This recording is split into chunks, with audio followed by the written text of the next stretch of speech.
আম্মা জান জিজ্ঞাসা করছিলেন, ইয়া রাসূলুল্লাহ, কিয়ামতের দিন কিরকম হবে, আমরা কিভাবে আসবো? তো আম্মা জানকে আল্লাহ রাসূল বলছিলেন যে হুফাতান ওরাতান, পায়ে হাইটা আসবে, উলঙ্গ আসবে। তো আম্মা জান চিৎকার দিয়া বলছে, আলা ইয়ারা বাযুনা বাযা, আমাদের একজন আরেকজনকে দেখবে না? আল্লাহ রাসূল আম্মা জানের কোলে শোয়া ছিলেন, উঠা বসছেন, চেহারা রং পরিবর্তন হয়ে গেছে। আর বলছে, আয়েশা ইয়াউমুন আসির, আয়েশা বড় কঠিন দিন। তো দুটা চিত্র তুলে ধরছেন আম্মার সামনে। বলছে, আয়েশা কিরকম কঠিন শুনবা? কাআন্নী আনজুরু মূসা মুতালাফফিফুন বিউমুদিল আরশ ওয়া ইয়াকুলু রাব্বি লা আসআলুকা আল-ইয়াওমা উম্মি ওয়া লা আসআলুকা আল-ইয়াওমা উখতি আসআলুকা নাফসি নাফসি নাফসি নাফসি। বলছে, আয়েশা এরকম কঠিন দিন আমি দেখতেছি যেন মুসা আলাইহিস সালাম আরশের খুঁটি ধরে চিৎকার দিতেছে আর বলতেছে, আল্লাহ আজকের দিনে মাকে চাই না, বোনকে চাই না, চাই আমাকে বাঁচান, আমাকে বাঁচান। কালিমুল্লাহ, যার কিতাবটা আল্লাহ নিজের হাতে লেখছে, কাতাবাত তাওরাত বিয়াদি, যার কিতাব আল্লাহ নিজের হাতে লেখা দিয়েছেন। কালিমুল্লাহ যিনি, আল্লাহর সাথে যিনি কথা বলতেন, যার উপাধি কালিমুল্লাহ। উলুল আজমি মিনার রসুল, 5 জন নবীর ভিতরে একজন যিনি, 5 জন উলুল আজমি মিনার রসুলের ভিতরে। আল্লাহ রসুল বলছে, আয়েশা আরেকটু দৃশ্য বলবো তোমাকে? তো বলছে, ইয়া রাসূলুল্লাহ বলেন। বলছে, ওয়াজিআ বিজাহান্নাম, জাহান্নামকে যখন আনা হবে 70,000 শিকল লাগানো হবে, প্রত্যেকটা করার সাথে 70,000 ফেরেশতা ধরবে।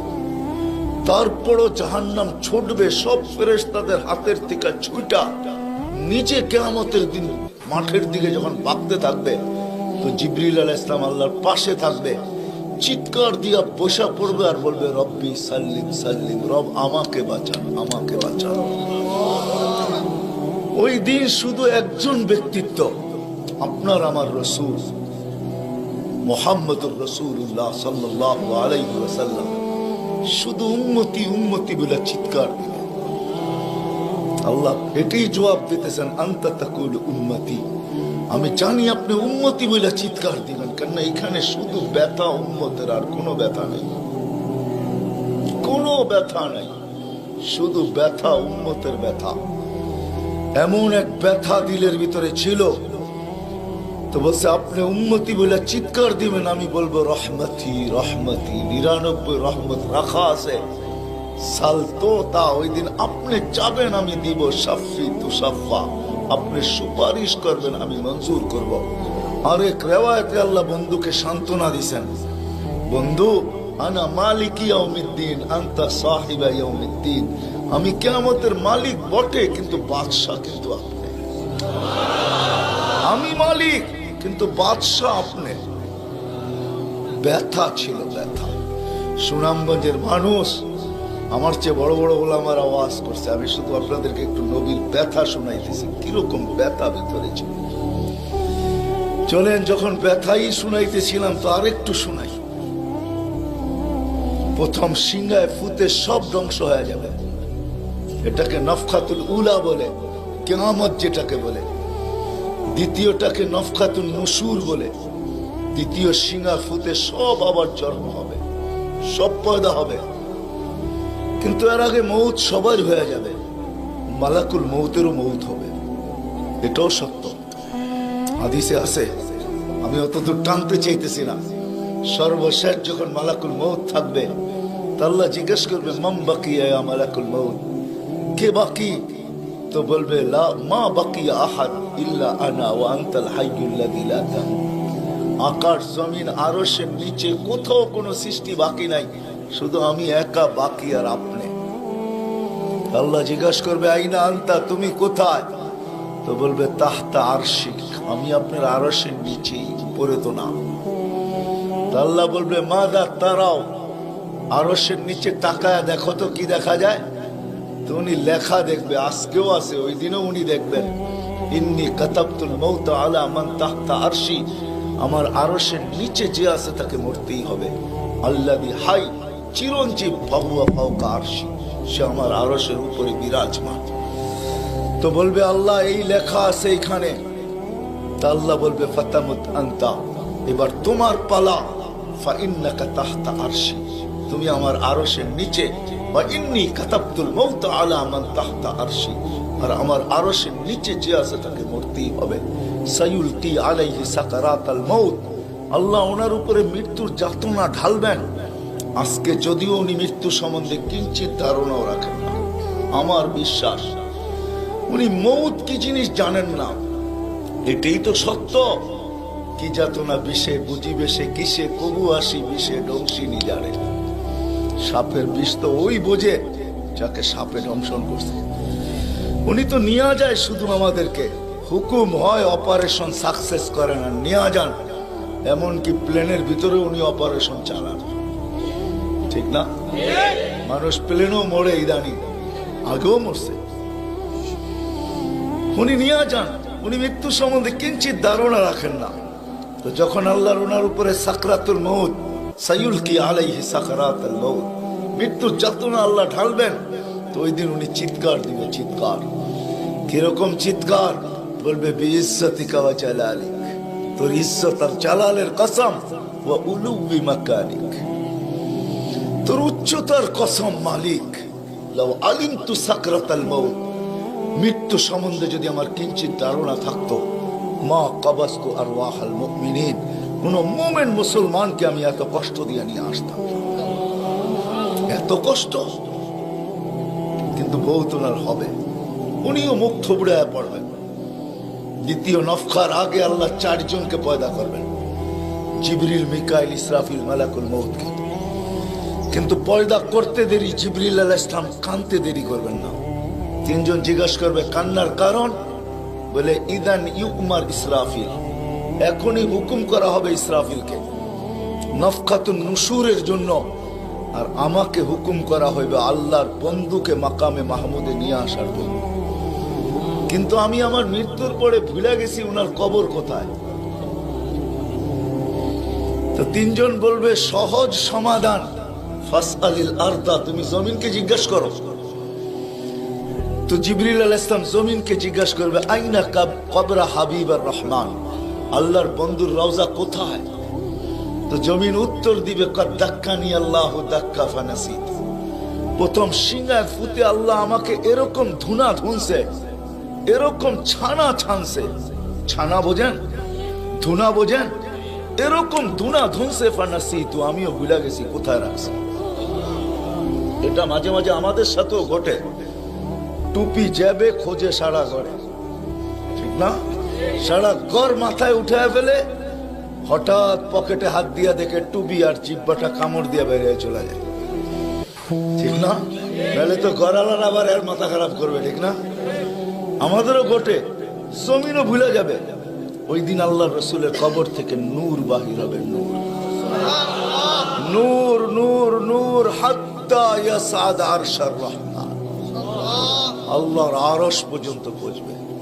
আজকে বাহির হয় না, আজকে বাহির হলে দুনিয়া দুনিয়া থাকবে না, শেষ। আজকে সুযোগ নাই, ওই দিন বাহির হয়। জিবরিল আলাইহিস সালামকে হুকুম করা হবে নিয়ে আসো মাকামে মাহমুদে, নিয়ে আস, যাবে। পরেরটা হইল সুনামগঞ্জের মানুষ বুঝার, যদি ভিতরে দিল থাকে তাহলে বুঝবেন, নাহলে বুঝবেন না। উনি যাবে, পর মারবে পর, আর বলবে তুমি হাবিব আর রহমান, আল্লাহর বন্ধু ওঠেন। তো আল্লাহর রসুল উঠবে, হাদিসের শব্দ ওয়াহুয়া ইয়াকুম ওয়া ইয়াবকি ওয়া ইয়াকুল, উঠবে কিন্তু কানতে কানতে উঠবে, আর বলতে বলতে উঠবে জিবরিল আইনা উম্মতি আইনা উম্মতি আইনা উম্মতি আইনা উম্মতি, আমার উম্মত কোথায়? আওয়াসালা শাফির জাহান্নাম, আমার উম্মত কি আমাকে ফাঁকি দিয়া পুলসিরাতের কিনারে চলে গেছে? তারপরে জিবরিল তুমি আমাকে উঠাইতে আসছো। তো জিবরিল কসম খাবে বিইজ্জতিল্লাহি ওয়া জালালি, মা শাক্কাল আরদা আহাদুন ইল্লা আনতা, আপনি ব্যতীত কেউ ওঠে নাই, উম্মত কোত্থেকে উঠবে? আপনি শান্ত হন, শান্ত, সান্ত্বনা দিবে, উঠবে, মাকামে মাহমুদে যাবে। কসম খোদার, ব্যথা আমি শুনাইতেছি আপনাদের, উঠবে, যাবে।